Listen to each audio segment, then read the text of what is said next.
দেশের হয়ে ১০ নম্বর জার্সি পরে খেলেন ফ্রান্স অধিনায়ক কিলিয়ান এমবাপ্পে।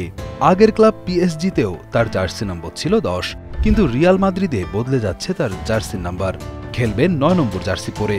কিন্তু কেন? দলবদলের বাজারে নানা নাটকীয়তার অবসান ঘটিয়ে ৫ বছরের চুক্তিতে রিয়াল মাদ্রিদে পাড়ি জমিয়েছেন ফরাসি তারকা কিলিয়ান এমবাপ্পে। তবে দর্শকদের আগ্রহের মূল কেন্দ্র জার্সি নাম্বার।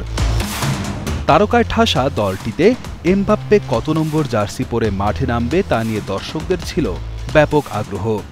ফ্রান্সের অধিনায়কের জন্য রিয়াল মাদ্রিদ আপাতত বরাদ্দ করতে পারেনি ১০ নম্বর জার্সি।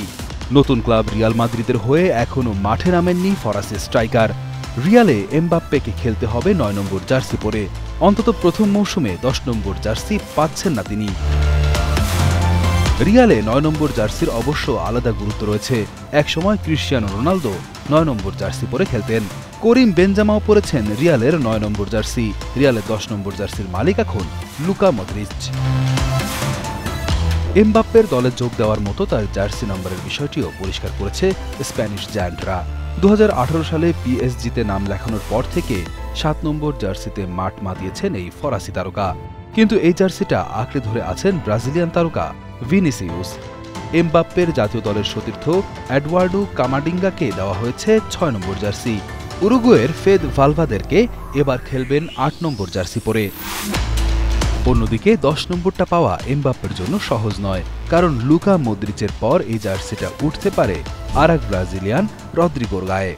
এছাড়া বেলিংহামও ১০ নম্বর জার্সিটার যোগ্য দাবিদার। তাই এমবাপ্পের জন্য নাম্বার ৯কে নির্ধারণ করেছে রিয়াল। আগামী ১৬ জুলাই বার্নাব্যুতে কিলিয়ান এমবাপ্পেকে আনুষ্ঠানিকভাবে পরিচয় করিয়ে দেওয়া হবে। সেদিন তার গায়ে থাকবে ৯ নম্বর জার্সি, যে জার্সি পরে এর আগে ব্রাজিলিয়ান তারকা রোনালদো, করিম বেনজেমা, এমিলিও বুট্রাগুয়েনো এবং আলফ্রেডো ডি স্টাফানোর মতো তারকারা মাঠ মাতিয়েছেন। এমবাপ্পের কারণে ফ্রান্সকে ইউরোর এবারের আসরে শিরোপা জয়ের অন্যতম দাবিদার ভাবা হয়েছিল, কিন্তু পুরো আসরে নিজের ছায়া হয়েছিলেন ফরাসি অধিনায়ক। যদিও টুর্নামেন্টের প্রথম ম্যাচে অস্ট্রিয়ার বিপক্ষে খেলতে নেমেই নাক ভাঙেন তিনি, তাই নেদারল্যান্ডসের বিপক্ষে খেলেননি। পরে মাস্ক পরে খেলার সুযোগ মিললেও চিরচেনা আক্রমণাত্মক রূপে দেখা যায়নি তাকে। তবে স্পেনের বিপক্ষে সেমিফাইনাল ম্যাচে স্বচ্ছন্দ ছিলেন এমবাপ্পে।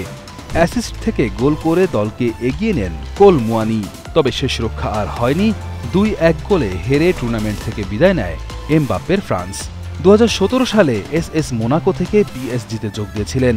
পিএসজির হয়ে তিনি ৩০৮টি ম্যাচে করেছেন ২৫৬টি গোল।